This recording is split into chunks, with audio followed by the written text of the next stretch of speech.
மாற்று கட்சியிலேருந்து விஜய் கட்சியில் வந்து ஆட்கள் வந்து அதிகமாக சேர்ந்துட்டே இருக்காங்க சார். ஆனால் அந்த முக்கியத்துவம் வந்து விஜய் வந்து கொடுக்க மாட்டாரு அப்படின்ற மாதிரி சொல்லிட்டு சில பேர் வந்து இந்த ப்ரெஸ் மீட்டை வந்து கொடுத்துருக்காங்க. பதவி கிடைக்காதவர்கள் குறை சொல்லிகிட்டே தான் இருப்பாங்க. அதுக்கு வந்து பணம் வாங்கிட்டாரு அப்படின்னு சொல்வதை பொதுவாக வச்சிருக்காங்க. இப்போ யாராவது நீங்கள் இழிவுபடுத்தணும்னா அவர் பணம் வாங்கிட்டாரு. ஆனால் நான் என்ன சொல்கிறேன், ஆதாரம் இருக்குன்னு சொல்கிறாங்க. விஜய் வந்து இந்த இப்தார் நோன்பு நிகழ்ச்சியில் வந்து பங்கேற்கிறார் சார். அவர் வந்து இந்துக்களுக்கு வந்து எதிரானவர், துரோகி அப்படின்ற மாதிரி ஒரு பிம்பத்தை வந்து உண்டாக்குறாங்க. இந்த மத சாயம் வந்து விஜய் மேலே பூசப்படுதா சார்? புதுசாக ஒருத்தர் கட்சி ஆரம்பிச்சிருக்காரு, என்னத்தையாவது ஒரு குடைச்சல் கொடுக்கறதுக்காக சொல்கிறது. இவருக்கு சொன்னால் இவருக்கு எதிரி, அவருக்கு சொன்னால் இவருக்கு எதிரினா நகரவே முடியாது. ஒரே நேரத்தில் விஜய் வந்து எல்லா சைட்ல இருந்து அட்டாக் பண்ணிட்டே இருக்காங்க சார். வெவ்வேறு கட்சி ஆட்கள் எல்லாருமே வந்து விஜயை தான் எதிரியா. அவ்வளோ முக்கியமானவர் அரசியல் இருக்கார் அவர். அதனால தான் இவ்வளோ பேர் அட்டாக் பண்ணுறாங்க. அவர் ஒரு சாதாரணமான 10ஓடு 11 இருந்தாருன்னா யாருமே இவ்வளோ தூரம் அவரை ஃபோர்ஸ் பண்ணி சொல்ல போகிறது இல்லை. அவர் இன்னைக்கு ஒரு முக்கியமான அரசியல் தலைவராக வந்திருக்காரு. ஒரு கூட்டம் அவர் பின்னால் நிற்கிது.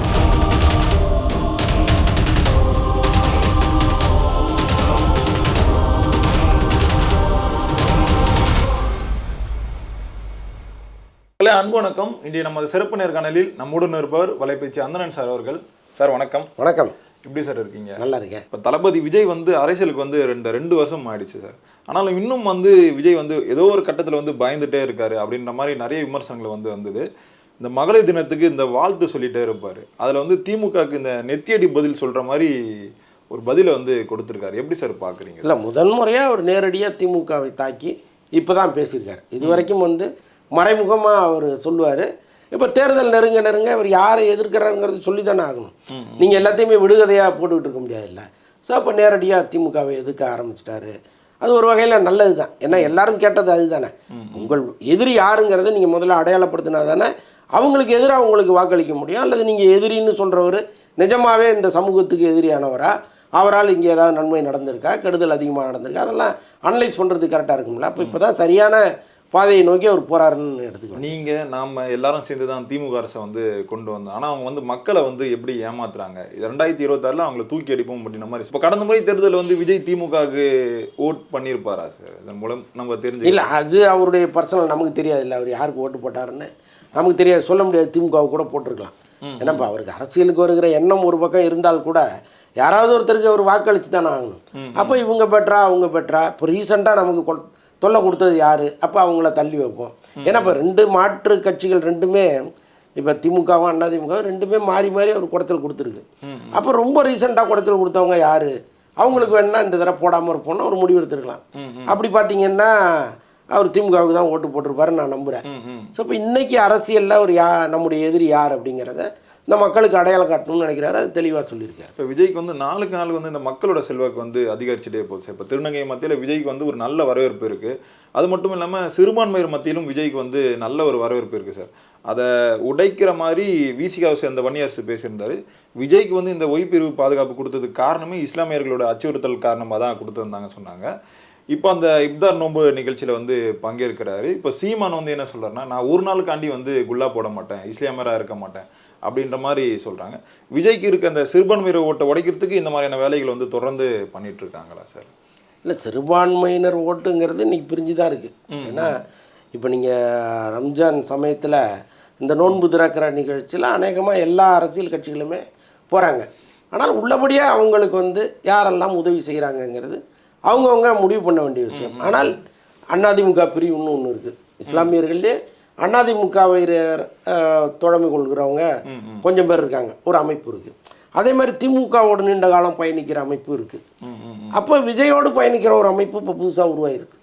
இது வந்து இவங்களோட போகுது. அப்போ ஆளாளுக்கு அவங்களே பிரிஞ்சிருக்காங்க. அவங்க ஓட்டே வந்து ஒரு இடத்துக்கு போகுதான்னா கிடையாது, அதுவே பிரிஞ்சு தான் போகுது. அப்போ ஒட்டு மொத்தமாக சிறுபான்மையினருடைய ஓட்டு வந்து விஜய்க்கு தான் வரும்னா அதை நம்ம சொல்ல முடியாது. பட் வன்னியரசை பொறுத்த அளவுக்கு அவருக்கு என்னென்னா, இப்போது விடுதலை சிறுத்தைகளே தாவேக்காவோட கூட்டு வைக்குங்கிற மாதிரி ஒரு வெளியில் ஒரு டாக் ஒன்று போயிட்டுருக்கு. அது இல்லைன்னு அவங்க சொல்லி பார்த்தாங்க, அது யாரும் நம்புகிற மாதிரியும் இல்லை. ஸோ அப்படிப்பட்ட சூழலில் அவர் கடுமையாக விமர்சனம் பண்ணும்பொழுதாவது இல்லைன்னு நம்புவாங்களா அப்படின்னு நினச்சி தான் அவர் தொடர்ந்து எல்லாத்தையுமே விமர்சனம் பண்ணிக்கிட்டு இருக்காரு. பட்டு சீமான் சொன்ன மாதிரி, எனக்கு தெரிந்து அரசியல் தலைவர்களில் தொப்பி போடாமல் இந்த ரம்ஜான் நோன்பு திறப்பு நிகழ்ச்சிக்கு போனவர் அவர் ஒருத்தராக தான் இருக்க முடியும். ஏன்னா எல்லாருமே ஆல்மோஸ்ட் ஜெயலலிதா அம்மாவாகட்டும், கலைஞராகட்டும், இன்னும் மூப்பனார் யாரெல்லாம் போயிருக்காங்களோ எல்லாரும் இந்த தொப்பியை வச்சுக்கிட்டு தான் அதை செய்வாங்க, விஜய் உட்பட. அவர் மட்டும்தான் இல்லைங்க எனக்குன்னு ஒரு அடையாளம் இருக்குது, உங்களோட நான் கலந்துக்கிறேன், பட் நான் தொப்பி வைக்க மாட்டேன்னு சொல்லி அவர் இது வரைக்கும் அதை கடைப்பிடிக்கிறாரு. இதை வந்து கம்பீரமாக சொல்கிற உரிமை அவருக்கு இருக்குது, அதனால் சொல்கிறாரு. பட் நான் என்ன சொல்கிறேன் விஜய்கிட்ட, நீங்கள் வந்து இஸ்லாமியர்களை நண்பர்களாக ஏற்றுக்கொள்வதுங்கிறது நல்ல விஷயம். அவங்களுடைய இன்ப துன்பங்களில் இந்த மாதிரி நிகழ்ச்சிகளில் விழாக்களில் கலந்துக்கிறதுங்கிறது அதை விட நல்ல விஷயம். ஆனால் அங்கே நீங்கள் போய் ஒரு தொப்பியை வச்சுக்கிட்டு எதுக்கு ஒரு நாடகம்னு கேட்குறேன். அரசியலுக்காக ஒரு நாடகத்தை ஆட வேண்டாமே, நீங்கள் இயல்பாக இருக்கலாமேங்கிறது தான். இல்லை சார், இப்போ அங்கே போய் நமாஸ்லாம் அவர் பண்ணதானே சார் செய்கிறாரு, அன்னைக்கு நாளில் ஒரு நோன்பா இருந்திருக்கலாமே சார், அப்படி நம்ம எடுத்துக்கலாம் இல்லைங்க. அப்படி அது அவங்களுக்கான பண்டிகை, அது அவங்களுக்கான உணர்வு. அதில் நீங்கள் ஒரு நாள் போய் தலையை காமிச்சிட்டு என்ன அதில் என்ன நடந்துட போகுது, ஒன்றுமே கிடையாதுல்ல. நீங்கள் அங்கே போங்க, நபிகளை வணங்குங்க, அவங்களுக்கு ஒரு வாழ்த்து சொல்லிட்டு கிளம்புவாங்க, அவ்வளோதானே. அதுதானே சீமான் செய்கிறாரு. அதுக்காக சீமான் அவங்க எதிரியாக பார்க்குறாங்களா?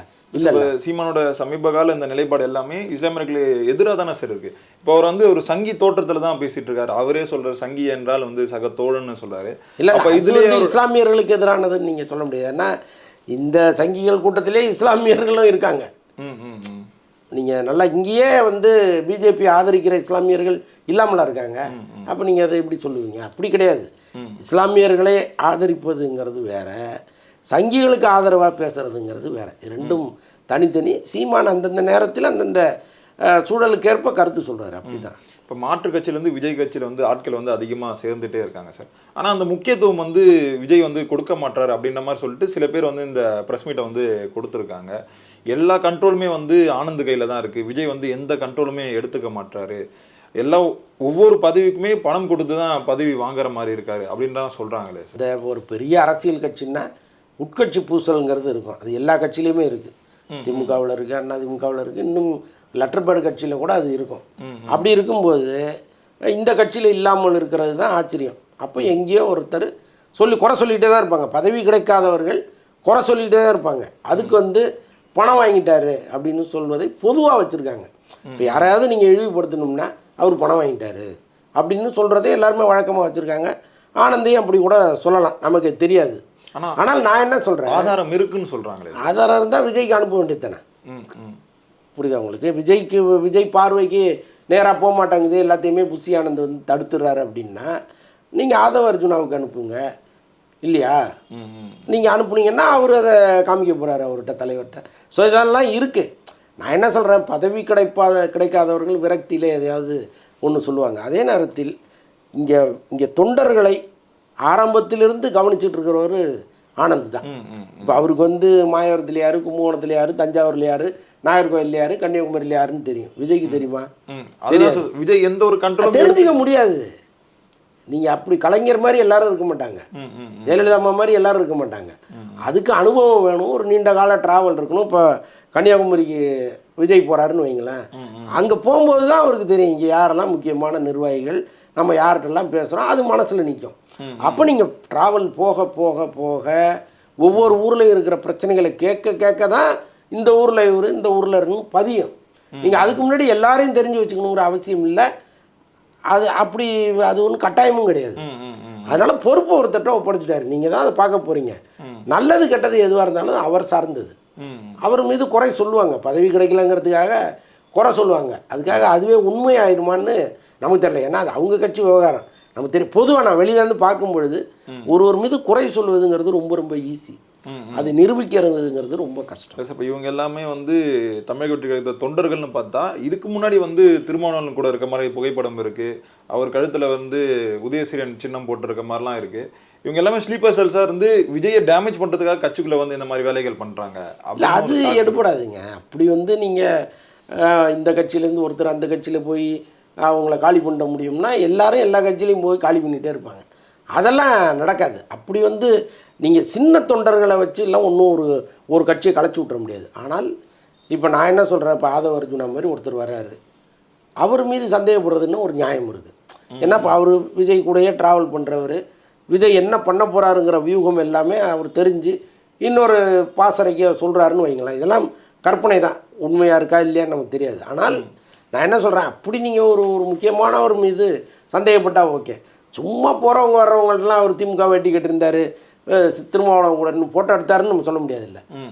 அது வந்து ஒரு பெரிய குற்றமோ குறையோ கிடையாது. ஏன்னா நீ கட்சி மாறிகள்ங்கிறது எல்லா கட்சியிலையும் இருக்காங்க. 6 மாதம் இந்த கட்சியில் இருப்பான், 6 மாதம் அந்த கட்சிக்கு போயிடுவான், அப்புறம் அங்கேருந்து இங்கே வருவான். அது ஏதோ ஒரு ஆதாயத்துக்காக தெரிகிற கூட்டம் அது. ஸோ அதெல்லாம் வந்து வச்சு அதை பேசக்கூடாது. அது இப்போ விஜய் வந்து இந்த இப்தார் நோன்பு நிகழ்ச்சியில் வந்து பங்கேற்கிறார் சார். அவர் வந்து இந்துக்களுக்கு வந்து எதிரானவர், துரோகி அப்படின்ற மாதிரி ஒரு பிம்பத்தை வந்து உண்டாக்குறாங்க. இந்த மத சாயம் வந்து விஜய் மேலே பூசப்படுதா சார்? இப்போ அப்படிலாம் கிடையாதுங்க. அவர் இப்போ அது ஒரு சமூக வலைதளங்கள்லாம் அதிகமாக சொல்கிறது தானேங்க. இப்போ ஒரு புதுசாக ஒருத்தர் கட்சி ஆரம்பிச்சிருக்காரு, என்னத்தையாவது ஒரு குடைச்சல் கொடுக்கறதுக்காக சொல்கிறது. இப்போ விநாயகர் சதுர்த்திக்கு அவர் வாழ்த்து சொன்னார், அப்போ அவர் இந்துக்களுக்கு எதிரியே ஆதரவானோம் சொல்கிறாருல்ல. இப்போ இந்த பக்கம் ஒரு கிறிஸ்மஸ்னால் அவர் வாழ்த்து சொல்லுவார், இந்த பக்கம் இஸ்லாமியர்களுக்கு ஒன்றுனா வாழ்த்து சொல்லுவார். எல்லாரும் வேணும்னு நினைக்கிறாரு. ஸோ அதனால் எல்லா எல்லா மதத்தினருக்கும் ஒரு வாழ்த்து சொல்கிறாரு. இவருக்கு சொன்னால் இவருக்கு எதிரி, அவருக்கு சொன்னால் இவருக்கு எதிரினா நகரவே முடியாத. அதான் இப்போ கொஞ்ச நாளுக்கு முன்னாடி வந்து விஜய் வந்து பிஜேபியோட பி டீம்னு சொல்லிட்டு இருந்தாங்க. இப்போ வந்து விஜய் வந்து பிஜேபிக்கு எதிரானவர் அப்படின்ற மாதிரி சொல்கிறாங்க, துரோகி அப்படின்ற மாதிரி. அதுக்காண்டி இதை கேட்டேன் சார். இல்லைடா, அவர் துரோகி முதல்ல போய் சேர்ந்து இருந்தால் தானே வெளியில் வந்தால் துரோகின்னு சொல்ல முடியும். இவர் போகவே இல்லையே. இவரை பற்றி நம்ம வந்து இவர் எப்படி அரசியலுக்கு வந்தாருங்கிறத கேட்டோம்னா, காங்கிரஸ் ராகுல் காந்தி சொல்லி தான் ஒரு கட்சியை ஆரம்பித்தாருன்னு அவர் கட்சியை சார்ந்த ஒரு முன்னாள் பெண் எம்எல்ஏவே சொல்கிறாங்க. ஸோ அப்போ அதில் ஏதாவது ஒரு வாய்ப்பு இருக்கலாம். இன்னொன்று அவரும் பிஜேபி வெளிப்படையாக தான் எதிர்க்கிறார். ஸோ அப்படி இருக்கும்போது பிஜேபியினுடைய பி டீம்னு சொல்வதெல்லாம் எந்தளவுக்கு உண்மைன்னு நமக்கு தெரில. பட் சொல்கிறவங்க சொல்லிகிட்டே தான் இருப்பாங்க. ஒரே நேரத்தில் விஜய் வந்து எல்லா சைடில் வந்து அட்டாக் பண்ணிகிட்டே இருக்காங்கல்ல சார். வெவ்வேறு கட்சி ஆட்கள் எல்லாருமே வந்து விஜயை தான் எதிரியாக, அவ்வளோ முக்கியமானவர் அரசியலில் இருக்கார் அவர். அதனால தான் இவ்வளோ பேர் அட்டாக் பண்ணுறாங்க. அவர் ஒரு சாதாரணமான 10ஓடு 11 இருந்தாருன்னா யாருமே இவ்வளோ தூரம் அவரை ஃபோர்ஸ் பண்ணி சொல்ல போகிறதில்ல. அவர் இன்றைக்கி ஒரு முக்கியமான அரசியல் தலைவராக வந்திருக்காரு. ஒரு கூட்டம் அவர் பின்னால் நிற்கிது. அந்த கூட்டத்துக்கு அரசியல் தெரியுமானலாம் சொல்ல முடியாது. அது வந்து 18 வயசு ஆயிடுச்சு. அது ஓட்டு போடுற கூட்டம். அதுக்கு எந்த அரசியல் புரிதலும் கிடையாது. ஆனால் விஜய்னா ஓட்டு போடும். அதை பார்த்து நீங்கள் பயந்து தான் ஆகணும், வேறு வழி இல்லை. அந்த கூட்டம் வந்து விஜய் பின்னாடி எப்பவுமே நின்றுட்டே தான் இருக்கும். நிற்கிது இல்லை. அப்போ ஏதோ ஒரு வகையில் ஒரு 20% ஓட்டை அவர் கலைக்கிறாருன்னு வைங்க, அது ஒரு பெரிய பேராபத்து தானே. அதுதான் விஜய் வந்து இப்போ இந்த மீனவர்கள்லாம் வச்சு ஒரு மாநாடு நடத்த போதா சொல்லியிருந்தாங்களே சார், அது எப்போ நடக்கும் சார்? அது கட்டாயம் நடக்கும். இப்போ அடுத்தடுத்து தொடர்ந்து மாநாடுகள் தான் அவங்க பிளான் பண்ணுறாங்க. இப்போ ஏப்ரலோட ஜனநாயகன் முடிக்கிறார். அவர் ஆக்சுவலாக மார்ச்லேயே முடிச்சிருக்கணும், கொஞ்சம் தள்ளி போகுது. ஏப்ரலோட முடிச்சிடறாரு. 2-3 பாட்டும் ஒரு ஃபைட்டும் பாக்கி இருக்குது. அதை முடிச்சிட்டாருன்னா மேலேருந்து சுற்றுப்பயணம் தான் அவர். இது நடைப்பயணம், அப்புறம் வந்து இது இருக்குது, மாநாடுகள் இருக்குது. ஸோ அதனால் ஃபுல் ஸ்விங்கில் அரசியலில் இறங்குறாரு. இதுக்கெல்லாம் வந்து பாதுகாப்பு வந்து ஆளும் கட்சி சார்பாக கொடுப்பாங்களா? கட்டாயம் கொடுக்கணும்ல. எல்லா கட்சியினருக்கும் ஓட்டு கேட்கிற அதிகாரம் உண்டு. ஆளுங்கட்சி வந்து உங்களுக்கு பாதுகாப்பு கொடுக்கணுங்கிறது சட்டம் தானே. ஸோ அப்போ கட்டாயமாக கொடுப்பாங்க. இன்னொன்று வந்து ஒய் பிரிவு பாதுகாப்பு அவருக்கு இருக்குது. அதை தாண்டி அவர் வந்து பர்சனலாக ஒரு பாதுகாப்பு படையை வச்சுருக்கார். துபாயிலிருந்து இறக்குமதி செய்யப்பட்ட ஒரு பாதுகாவலர் குழு இருக்குது. பார்த்தீங்கன்னா பீமன் மாதிரி ஒருத்தர் நிற்கிறார். அப்படி தூக்கி வீசினாருன்னா ஃபுட்பால் மாதிரி வீசுவார் போடுது. அவ்வளோ பெருசாக ஒருத்தர் நின்றுட்டு இருக்காரு. ஸோ அதனால் அவர் பாதுகாப்பை உறுதி பண்ணிப்பார். இல்லை சார், இப்போ சந்திக்க வர மக்கள் அடிக்காமல் இருந்தால் சரிதான் சார். அது இல்லை, மக்கள் வந்து எல்லாருமே வந்து பேசணும்னா நடக்கிற விஷயமாங்க. ஒரு தலைவர்கிட்ட எல்லாரும் வந்து பேசிட முடியுமா? நீங்கள் தூரத்தில்னு பார்த்துக்கலாம். அந்தந்த தொகுதியை சார்ந்த முக்கியஸ்தர்கள் வேணால் வந்து பேசலாமே தவிர எல்லாரும் பேச முடியாது. அது அப்படி இருந்தால் யாருக்குமே இங்கே பாதுகாப்பு கிடையாது. இல்லை, பாதுகாப்பை கருத்தில் கொண்டு அப்படி தானே இருக்க முடியும். பொறுத்திருந்து பார்ப்போம் சார் என்ன நடக்குது. ரொம்பவே நன்றி சார், எங்களுக்கு நேரம் பகிர்ந்த. நன்றி. நன்றி சார்.